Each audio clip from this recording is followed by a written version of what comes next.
What if the deadliest man of the 20th century wasn't strong for the reasons we think? Forget the muscles. Forget the speed. Look closer. The 1-inch punch. A move that defies the laws of physics. From a standstill with no wind-up, a force is generated that can send a grown man flying. Newton's laws say this shouldn't happen. Our understanding of biology says it's impossible, but we've all seen it. So what are we missing?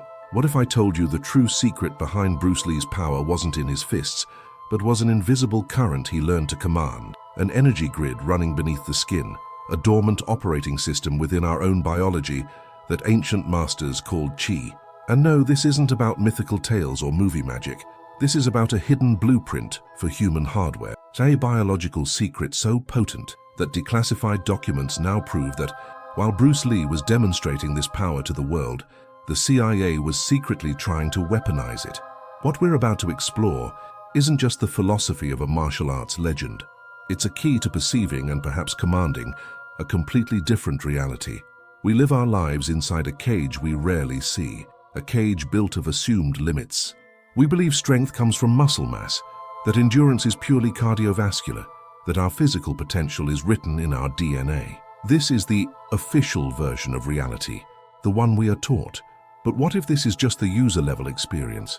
What if there's an administrator mode we never knew existed? Imagine your body not as a machine of flesh and bone, but as a sophisticated electrical grid. The nervous system is the wiring, yes, but what is the current? What is the power that flows through it? Ancient traditions had a name for this: Qi, prana, life force. They saw it as the animating electricity of existence itself. Modern science, in its quest to measure everything, initially dismissed it. If you can't see it under a microscope or measure it with a sensor, it doesn't exist. Funny how that's still the hardest final boss to beat. Yet, this is where the paradox begins. We accept that our thoughts, which are invisible, can create measurable stress and illness in the body. We know that a state of mind can unlock incredible feats of survival. Could it be that these ancient masters weren't mystics, but were the world's first biophysicists? They understood that the body's true potential isn't unlocked by adding more mass, but by improving the flow and intensity of the current running through the system. So how does this invisible force translate into a power that can break boards and shatter limits? What did Bruce Lee understand that we have forgotten? This prison isn't made of steel bars. It's forged from a single, powerful idea that what we can measure is all that is real. It's a software of belief installed so early in our lives that we mistake it for the hardware itself. The modern scientific paradigm, for all its genius, primarily seeks to understand the world by taking it apart. It studies the violin by analyzing the wood, the strings, the varnish. But it has no instruments fine enough to measure the music itself or the quality of the intention flowing from the musician.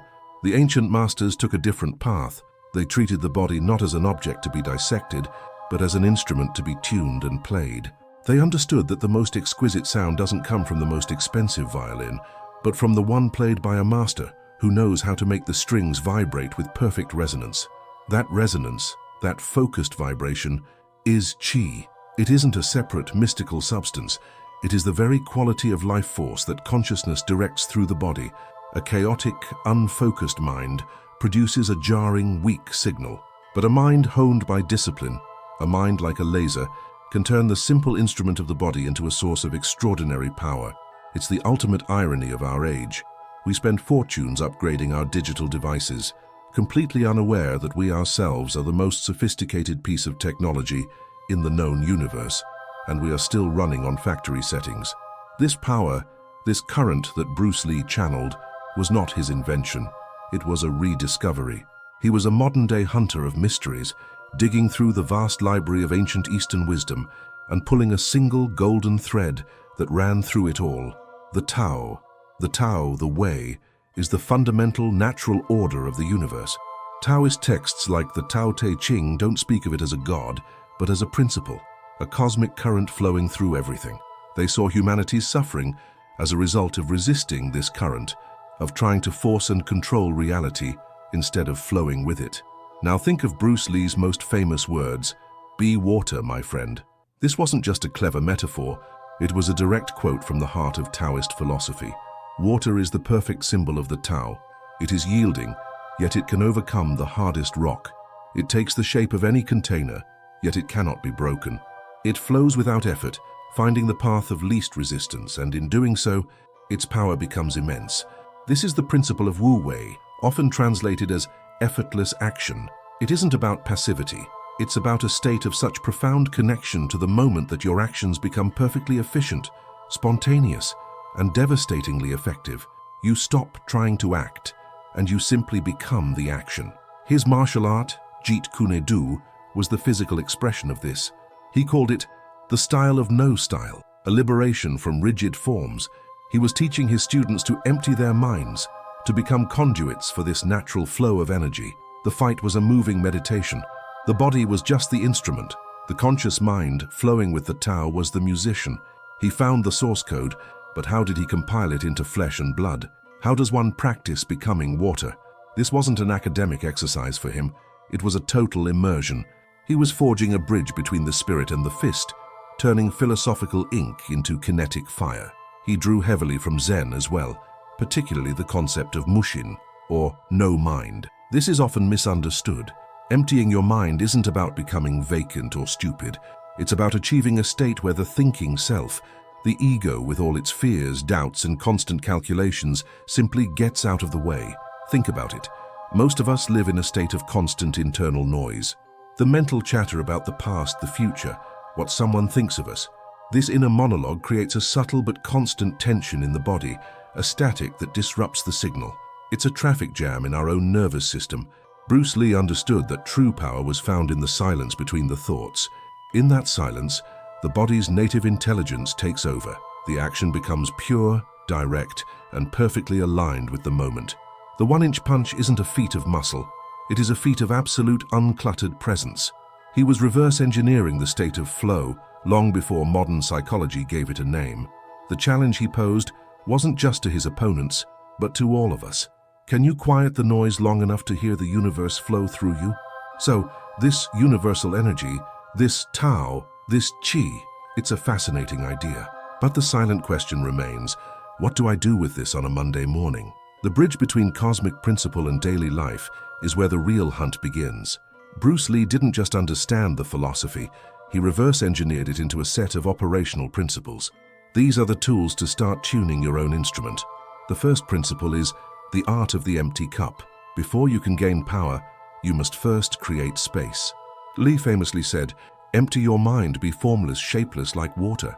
This means letting go of the constant internal noise, the mental chatter that tells you what you can and cannot do, what you should have said, what might go wrong. This noise creates a constant low-level resistance in your body, a static that scrambles the signal of your own intuition and power. Think of learning any new skill, like driving. At first, you overthink every single step. Your conscious mind is a terrible backseat driver, but once you master it, you just drive. The thinking self gets out of the way. The practice here isn't to force your mind silent, but to simply observe it. The next time you feel overwhelmed or stuck, just for 1 minute, close your eyes and become a gatekeeper. Watch your thoughts come and go without judgment. By simply watching the noise, you create a space between you and it. In that space, clarity and real power begin to emerge. The second principle is the path of the intercepting fist. This is the core of Jeet Kune Do, but its application is universal. It doesn't mean just blocking a punch. It means dealing with problems at their source, not after they've already gathered momentum. It's about proactive efficiency instead of reactive struggle. In your daily life, this is the force of procrastination. We see a small problem, an email we need to send, a difficult conversation we need to have, and we let it go. We allow it to gather weight and emotional energy in our minds. By the time we deal with it, it has become a monster. The practice is to intercept the problem when it is small. When the task appears, you meet it directly, with immediate, focused action. It's about training your nervous system to move towards the small frictions of life, not away from them. This conserves an incredible amount of wasted mental and emotional energy you can then use for things that truly matter. If these ideas resonate with you, consider subscribing so we can continue this journey together. This isn't just about fighting. It's a blueprint for navigating reality with the least amount of wasted energy and the maximum amount of impact. It is the art of living. Let's add a third and perhaps most crucial tool to this kit, the principle of strategic simplicity. Bruce Lee's famous mandate was to hack away the unessentials. In his art, This meant ruthlessly cutting any technique, no matter how beautiful or traditional, if it wasn't the most direct and effective path to the target. Now, how does this manifest in your life? Our modern world is a storm of the unessential, 1,000 notifications, endless streams of information, complex productivity systems, and social obligations all pulling at our focus. We perform countless flashy but ineffective motions every day, scattering our energy until nothing is left for the things that truly define us. We are masters of the unessential. The application here is to become a ruthless editor of your own life. The practice is an energy audit. Look at one area of your day, your morning routine, your work process, even your relationships. Ask the essential question: does this action, this commitment, this habit directly serve my deepest purpose? Or is it just clutter? This isn't about minimalism for its own sake. It's about the strategic reallocation of your most finite and precious resource, your life force. Every unessential thing you hack away doesn't leave a void. It liberates a quantum of energy that you can redirect towards your true target. It is the art of becoming potent, not just busy. So we have a beautiful marriage of ancient philosophy and radical physics, a vision of the human body as an instrument, waiting to be played by a focused consciousness, a path to self-mastery, laid out by sages and demonstrated by a modern dragon. It's an inspiring, self-contained story. But what if it's not self-contained at all? What if this incredible power wasn't just noticed by mystics and seekers of wisdom? What if, while the public was buying tickets to see Bruce Lee on screen, the most secretive and powerful organizations in the world were taking notes for entirely different reasons? Here, the hunt takes a sharp turn from the quiet monasteries of the East into the cold, sterile laboratories of Western intelligence. Declassified documents, once stamped top secret, reveal a stunning truth. For decades, the CIA and other military agencies were running programs like Project Stargate. Their official mission: to investigate psychic abilities, remote viewing, and psychokinesis. But their unofficial obsession was the very question we are exploring. Can the human mind, can human consciousness directly influence physical reality? Could it be that the ultimate expression of Qi, demonstrated by masters in the East, was seen by them not as a path to enlightenment, but as the blueprint for the ultimate weapon, the perfect spy, the unstoppable soldier? And suddenly, the story changes. The same force that can lead to spiritual liberation could also be harnessed for control. The one-inch punch is no longer just a brilliant feat of martial arts. It becomes a terrifying proof of concept. The question is no longer just, how did they do it? The real question is, who else knows this secret? And what are they planning to do with it now? Think about the sheer gravity of this revelation. The border between fringe science and national security dissolves. These weren't rogue scientists in a basement. These were fully funded, top-secret government programs. They weren't studying myths. They were reverse engineering a technology of consciousness. The documents, like those unearthed by investigative journalist Annie Jacobsen, detail experiments that sound like science fiction. They studied individuals who could allegedly alter the molecular structure of materials with their minds, perceive distant locations in real time, and perform other extraordinary feats that echo the legendary abilities of the Shaolin. They were building a dictionary for a language that the ancient masters already spoke fluently. They gave it clinical, sterile names: human performance enhancement, anomalous cognition. But strip away the jargon, and you are left with the same raw element, Qi.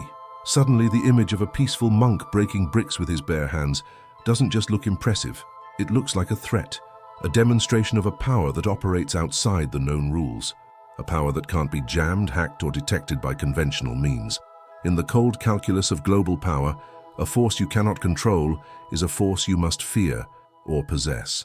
This ancient art of enlightenment was suddenly recast as a new kind of arms race, fought not in the physical world, but on the very battlefield of reality itself. And so, we stand at a crossroads.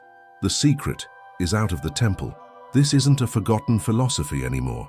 It's a technology of consciousness, a fundamental force of nature that has been studied, catalogued, and undoubtedly experimented with. The question, and now, hangs heavy in the air. The first implication is that the potential for these abilities is not a myth. It is a dormant capacity within the human system. The ancient masters unlocked it through immense discipline and for the purpose of spiritual liberation. But what happens when a key to enlightenment is treated like a weapon to be mass-produced? This forces us to look in the mirror. The struggle between the monastery and the military lab is a perfect metaphor for the conflict happening inside each of us every single day. We all possess this current, this life force. Every moment we make a choice, consciously or not, on how to use it. Do we use our energy to build, to create, to understand, to liberate ourselves from our own self-imposed limits? This is the path of the master. Or do we use it to compete, to dominate, to control our environment and others, to win a game that has no end?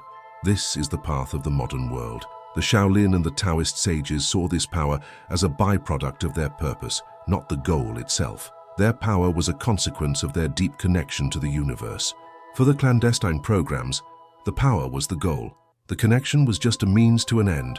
This reveals the ultimate responsibility that comes with this knowledge. The real secret isn't that Qi is real. The secret is that the nature of the power you manifest depends entirely on the intention you bring to it. The question is no longer if we can unlock this power, but what kind of world are we building with it? One thought, one action at a time. This schism reveals the fundamental question of human evolution. The divergence isn't in the tool itself. The energy is neutral, but in the direction of its aim. Is the target internal or external? The master, the monk, the sage, they turn this lens of power inward. They seek to conquer the only territory that truly matters, the chaos of their own mind, the prison of their own ego. The power they gain over the physical world is merely a ripple effect, a secondary consequence of achieving perfect inner stillness and harmony. Their goal is power over the self. The strategist, the corporation, the clandestine agency, they turn the lens outward. They see the world as a system of levers to be pulled, a chaotic landscape to be controlled and dominated. Their goal is power over others. The inner state is irrelevant, so long as the external objective is achieved. This isn't ancient history, it's the algorithm of your daily life. Every time you choose deep focus over shallow distraction, intentional action over mindless reaction, you are walking the master's path. Every time you seek external validation over inner peace, you are walking the other. The great secret isn't hidden in a mountain temple or a classified file.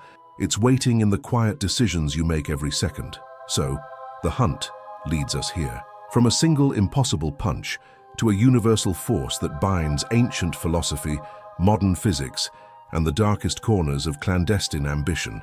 The secret of the masters was never about invincibility. It was about integration. They understood that the mind is not a passenger in the body. It is the driver. And consciousness is not just a witness to reality. It is an active participant in its creation. A principle that quantum physics is now reluctantly proving to be true with every experiment on the observer effect. The human body, then, is the ultimate quantum device, a biological antenna capable of receiving and transmitting energy, tuned by the frequency of our own intention. This ancient power, this Qi, is not lost. It pulses in the unbreakable will of a mother, lifting a car to save her child. It flashes in the sudden insight of a genius solving an impossible problem. It is the sleeping giant within our own DNA. Bruce Lee's legacy wasn't a warning about a secret power, but a roaring invitation to awaken our own. The final question, the one that lingers in the silence, is the most important. The masters used this force to find enlightenment. The agencies sought to use it for control. This ancient energy is now resurfacing in our modern world, a world of unprecedented technology and fractured attention. The power to rewrite reality is emerging. But who will be writing the code? And that's our hunt for now. A wild mix of documented history, declassified secrets, and tantalizing what-ifs based on bibliographical sources. Liked this journey into the body's hidden power? Hit subscribe for more mysteries that challenge the very nature of our reality.